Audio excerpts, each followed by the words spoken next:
how to set up international shipping on your Shopify account.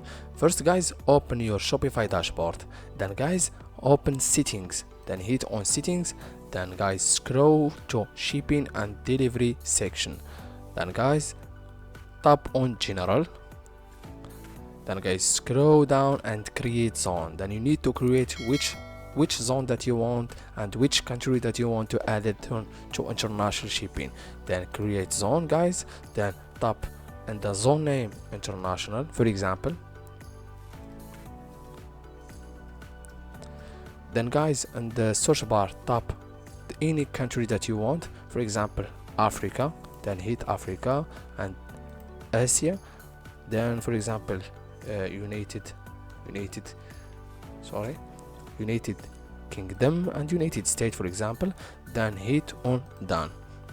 Then guys you need to add a rate. Then first guys you need to add the custom name, for example normal shipping.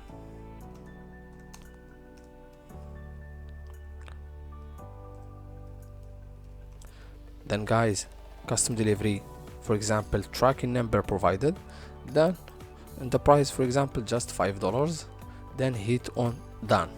Then guys if you want to add a new zone and create a new zone, just tap on create zone and add any country that you want and any zone that you want.